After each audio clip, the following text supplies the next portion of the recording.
شروع اللہ کے نام سے جو بڑا مہربان نہایت رحم والا ہے۔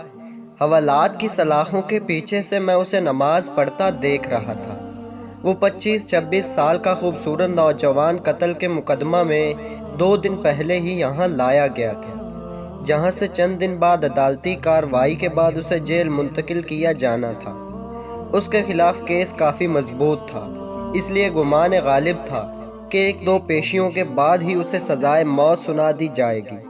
پہلے دن سے ہی میرا رویہ اور لہجہ اس کے ساتھ کافی سخت رہا تھا، لیکن اس کے لبوں پر ہمیشہ ایک دل موہ لینے والی مسکراہٹ ہوتی تھی، اور ہمیشہ وہ مجھے بڑا سمجھتے ہوئے ادب سے اور نرم لہجے میں بات کرتا تھا، اور مجھ جیسا سخت انسان بھی 2 دن میں ہی اس کے اچھے اخلاق کے سامنے ہار گیا تھا۔ اب وہ سلام پھیرنے کے بعد دعا مانگ رہا تھا۔ میں اسے دیکھتا ہی رہ گیا۔ وہ اس طرح خشوع و خضوع سے دعا مانگ رہا تھا کہ یوں لگتا تھا جیسے وہ جس سے مانگ رہا ہے وہ اس کے بالکل سامنے بیٹھا ہو۔ دعا کے بعد اس کی نظر مجھ پر پڑی تو اس کے لبوں پر پھر وہی مسکراہٹ نمودار ہو۔ وہ اٹھ کر میرے پاس آیا اور ہمیشہ کی طرح میرا حال احوال پوچھا۔ آج خلاف معمول میرا لہجہ کافی نرم تھا۔ باتوں کے دوران میں نے اس سے پوچھا کہ کیا واقعی اس نے قتل جیسا جرم کیا ہے، کیونکہ مجھے اس کی معصومیت سے نہیں لگ رہا تھا کہ وہ قتل جیسا جرم کر سکتا ہے۔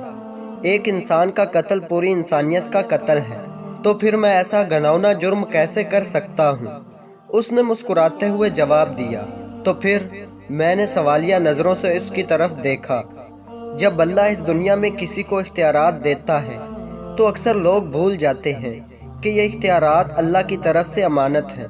وہ ان سب کو اپنا کمال اور حق سمجھ بیٹھتے ہیں۔ میرے ساتھ بھی ایسا ہی ہوا۔ ہمارے علاقے کے ایک بااثر انسان نے قتل کر دیا، اور اتفاق سے میں وہاں سے چند قدم ہی دور تھا۔ اس نے الزام مجھ پر لگا دیا۔ جھوٹے گواہ بھی تیار کر لیے گئے اور میں یہاں آ گیا۔ مجھے دکھ سا ہوا تو میرے گھر والوں نے کچھ نہیں کیا۔ گھر والوں نے بہت کوشش کی، لیکن وہی بات، اس معاشرے میں لوگ بھی ڈر کے مارے اس کا ساتھ دیتے ہیں جو طاقتور ہو۔ وہ پھر سے مسکرایا تھا۔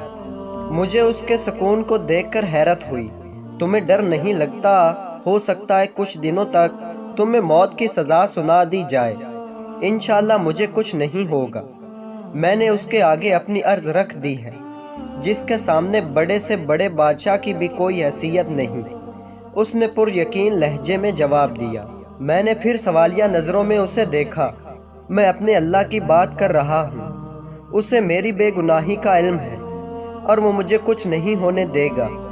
اس کے ہر لفظ سے محبت ٹپک رہی تھی۔ تمہیں یقین ہے کہ دعا سے کام ہو جائے گا؟ اگر نہ ہوا تو؟ میں نے پوچھا۔ جب اس سے مانگا جاتا ہے نا تو پھر شک میں نہیں پڑتے کہ وہ قبول نہیں کرے گا، بس سب کچھ اس پر چھوڑ کر انتظار کرتے ہیں۔ اس کے لہجے میں یقین ہی یقین تھا۔ میں بس اس کے چہرے کو تکتا رہ گیا کہ اس سے پہلے اللہ پر اتنا یقین شاید ہی کسی میں دیکھا ہو۔ 3 دن مزید گزر گئے۔ اس دوران اس کے گھر والے بھی اس سے ملنے آئے تھے۔ وہ اپنے والدین کا اکلوتا بیٹا تھا۔ ماں کا رو رو کر برا حال تھا، لیکن اس کے سکون میں کوئی کمی نہیں آئی تھی۔ وہ مسلسل سمجھتا رہا کہ میں نے اللہ کے سامنے عرض رکھ دی ہے۔ اسے پتہ ہے میں بے گناہ ہوں۔ دیکھ لیجئے گا، وہ مجھے کچھ نہیں ہونے دے گا۔ میں نے اللہ پر اتنا یقین اس سے پہلے صرف پڑھا ہی تھا، لیکن کبھی دیکھا نہیں تھا۔ میرے دل میں اب اس کے لیے عقیدت کے جذبات پیدا ہونا شروع ہو گئے۔ شاید اللہ کی محبت ہوتی ہی ایسی ہے جو پتھر دل کو بھی پگھلا دیتی ہے۔ جب اسے عدالت میں پیش کیا جانا تھا، اس سے 1 دن پہلے ہی عجیب واقعہ ہوا۔ جس شخص نے خود قتل کر کے الزام اس پر لگایا تھا، وہ اپنے بیوی اور اکلوتے بچے کے ساتھ گاڑی میں کہیں جا رہا تھا کہ اسے ایک خوفناک حادثہ پیش آیا، جس کے نتیجے میں اس کی بیوی اور بچہ تو موقع پر ہی جان بحق ہو گئے، جبکہ اسے شدید زخمی حالت میں اسپتال منتقل کیا گیا۔ کافی گھنٹوں بعد ہوش میں آنے کے بعد اسے بیوی اور بچوں کے مرنے کی خبر ملی تو اس کی حالت اور بگڑ گئی۔ اسی جان کنی کے عالم میں اسے کچھ یاد آیا۔ اس نے چینخ کر قریب موجود ڈاکٹر کو اس کی ویڈیو بنانے کا کہا۔ بار بار اصرار پر ڈاکٹر نے نرس کو ویڈیو بنانے کا اشارہ کیا تو اس نے ویڈیو میں بڑی مشکل سے اپنے جرم کا اعتراف کیا اور اس نوجوان کو بے گناہ قرار دے کر ہاتھ جوڑ کر معافی بھی مانگی۔ اس نے ڈاکٹر سے وعدہ لیا کہ وہ یہ ویڈیو ضرور پولیس اسٹیشن لے کر جائے گا۔ شاید بیوی بچے کے مرنے کے بعد اور اپنی حالت کا علم ہو جانے کے بعد وہ اس گناہ کو ساتھ لے کر مرنا نہیں چاہتا تھا۔ ادھر ویڈیو پولیس اسٹیشن پہنچی، ادھر وہ آدمی مر گیا۔ آج عدالت میں اس کی پیشی تھی۔ عدالت کے سامنے اس کی بے گناہی کا ناقابل تردید ثبوت ویڈیو کی شکل میں موجود تھا، لہٰذا اسے باعزت بری کر دیا گیا۔ میں کمرہ عدالت میں کھڑا گم سم سا سوچ رہا تھا کہ اللہ ان بندوں کو جو صحیح معنوں میں اس پر ایمان لاتے ہیں، ان کی ایسے بھی مدد کر سکتا ہے۔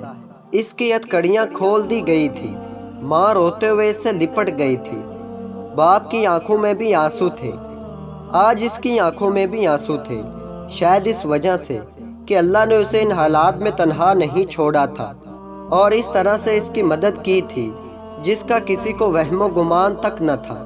اور مجھے یاد ہے مجھ سے ملنے کے بعد جب وہ جانے لگا تھا تو میں نے اسے کہا تھا کہ وہ کوئی ایسی بات بتا کر جائے جسے میں ہمیشہ یاد رکھوں، تو اس کے الفاظ تھے، اللہ سے بڑھ کر کوئی ہمدرد اور دوست نہیں، جب بھی کوئی مشکل پیش آئے اسی سے مانگیں اور پھر یقین بھی رکھیں کہ وہ قبول کرے گا۔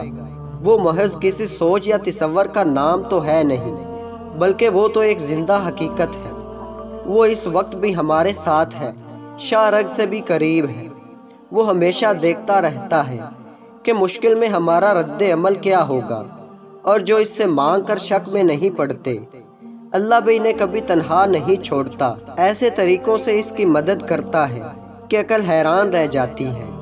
وہ اب واپس جا رہا تھا اور مجھے یوں محسوس ہو رہا تھا جیسے میں آج ہی مسلمان ہوا ہوں، یا جیسے میں نے آج اپنے اللہ کو پا لیا ہے۔ تو دوستوں، امید کرتا ہوں یہ ویڈیو آپ دوستوں کو اچھی لگی ہوگی۔ اگر ویڈیو اچھی لگی ہو تو چینل کو سبسکرائب کریں۔ تو ملتے ہیں ایسی اچھی ویڈیو میں، تب تک کے لیے اللہ حافظ۔